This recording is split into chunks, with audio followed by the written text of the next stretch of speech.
महाभारत। जब भी हम ये महागाथा सुनते या पढ़ते हैं तो एक शहर का नाम जरूर जहन में आता है, हस्तिनापुर। कुरु वंश की शान, पांडवों की राजधानी।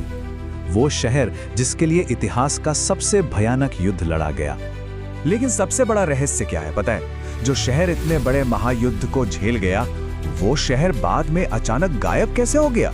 मतलब किसी ने हमला नहीं किया, कोई जंग नहीं हुई, फिर भी इतिहास के पन्नों से मिट गया। तो चलिए इस पड़ताल में हम इसी रहस्य से पर्दा उठाते हैं। तो पांडवों की जीत के बाद ऐसा क्या हुआ कि उन्हें अपनी ही शानदार राजधानी को हमेशा के लिए छोड़ना पड़ गया? आज हम इसी सवाल का जवाब ढूंढेंगे और जानेंगे कि हस्तिनापुर के अंत की असली कहानी क्या थी। तो कहानी शुरू होती है ठीक वहीं से जहां महाभारत का युद्ध खत्म होता है।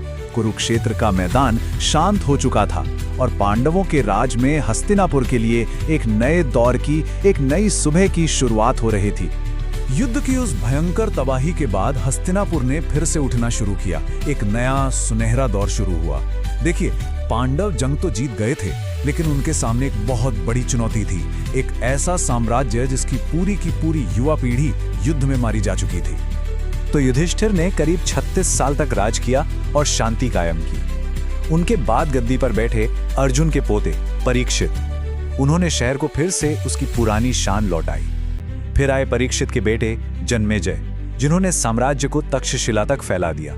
और इसी वंश में आगे चलकर एक राजा हुए निचक्षु। उनके दौर में हस्तिनापुर अपने चरम पर था, एक शानदार महानगर। सब कुछ ठीक चल रहा था, लेकिन फिर अचानक सब कुछ बदलने लगा। इस बार खतरा किसी दुश्मन सेना का नहीं था, यह खतरा था प्रकृति का। हस्तिनापुर के सुनहरे दौर पर अब ग्रहण लगने वाला था। पुराने ग्रंथों को जब हम खंगालते हैं तो एक बड़ा अजीब सा शब्द मिलता है, मटाची। छांदोग्य उपनिषद में एक लाइन है, मटाची हतेषु कुरुषु। इसका मतलब है मटाची ने कुरु देश को तबाह कर दिया। पर सवाल यह है कि आखिर ये मटाची था क्या? अच्छा, तो इस मटाची को लेकर विद्वानों में दो थ्योरीज हैं। कुछ कहते हैं कि एक बहुत ही भयंकर ओलावृष्टि थी जिसने सारी फसलें तबाह कर दी। लेकिन जो दूसरी थ्योरी है वो ज्यादा मानी जाती है और ज्यादा डरावनी भी है। वो ये है कि ये पश्चिम से आई टिड्डियों की एक फौज थी, लाखों करोड़ों टिड्डियों का झुंड, जिसने हरियाली को रेगिस्तान में बदल दिया। इस हमले की भयावहता का अंदाजा आप इसी बात से लगाइए कि टिड्डियों का बस एक छोटा सा झुंड एक दिन में 35,000 लोगों का खाना सफाचट कर सकता है, और यहाँ तो करोड़ों टिड्डियां थी। मतलब फसल पूरी तरह बर्बाद। और इसका सीधा नतीजा क्या हुआ? भयानक अकाल। ये अकाल कितना कितना ज्यादा भयानक था, इसका एक किस्सा छांदोग्य उपनिषद में मिलता है। उस दौर के एक बहुत बड़े विद्वान थे ऋषि उशस्ती चक्रायण। उन्हें अपनी जान बचाने के लिए एक महावत से उसका बचा हुआ जूठा खाना मांगना पड़ा। अब सोचिए, अगर इतने बड़े ऋषि की ये हालत थी तो आम लोगों का क्या हाल हुआ होगा। तो एक तरफ राज्य भुखमरी से जूझ रहा था और राजा निचक्षु अभी इस मुसीबत से निकलने का रास्ता सोच ही रहे थे कि हिमालय में एक और बड़ी आपदा तैयार हो रही थी। उस साल पहाड़ों पर बर्फ बहुत ज्यादा गिरी थी और जैसे ही गर्मियां आईं, वो बर्फ तेजी से पिघलने लगी। नतीजा, गंगा नदी का पानी खतरनाक तरीके से बढ़ने लगा। तो ये तो हुई ग्रंथों की बात। चलिए अब थोड़ा टाइम ट्रैवल करते हैं और आते हैं मॉडर्न साइंस पर।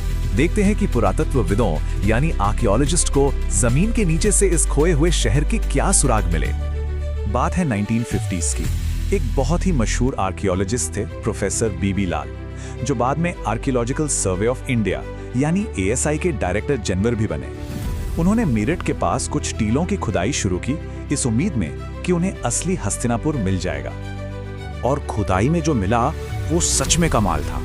देखिए, आर्कियोलॉजी में एक चीज होती है स्ट्रैटिग्राफी, मतलब जमीन के नीचे की परतें जो इतिहास बताती हैं। तो प्रोफेसर लाल को महाभारत काल की एक बस्ती मिली जिसमें खास किस्म के मिट्टी के बर्तन थे जिन्हें पेंटेड ग्रीवियर कहते हैं। लेकिन ये पूरी की पूरी बस्ती अचानक खत्म हो जाती है और उसके ठीक ऊपर नदी की लाई हुई रेत और गाद की एक बहुत मोटी परत है।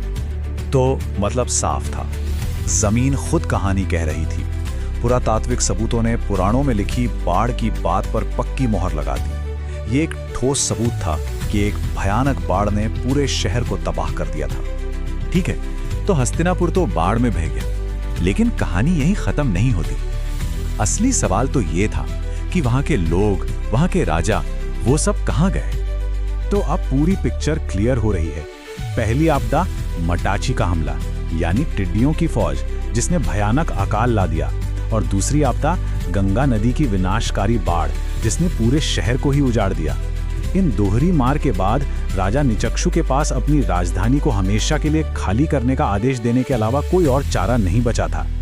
लेकिन ये कैसे पता चला कि वो लोग कौशाम्बी ही गए? इसका जो सबसे बड़ा सुराग मिला वो थे वही खास मिट्टी के बर्तन।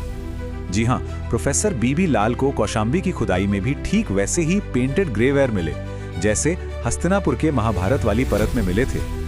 ये एक तरह का स्मोकिंग गन था, एक पक्का सबूत कि हस्तिनापुर के लोग ही अपनी संस्कृति लेकर कौशाम्बी पहुंचे थे। तो इस तरह कुरु वंश ने दक्षिण की तरफ पलायन किया। उन्होंने यमुना नदी के किनारे कौशाम्बी को अपनी नई राजधानी बनाया और वक्त के साथ यही वंश वत्स राजवंश के नाम से जाना गया। और उन्होंने कौशाम्बी को इतना ताकतवर बना दिया कि आगे चलकर ये बुद्ध के समय के 16 महाजनपदों में से एक बना।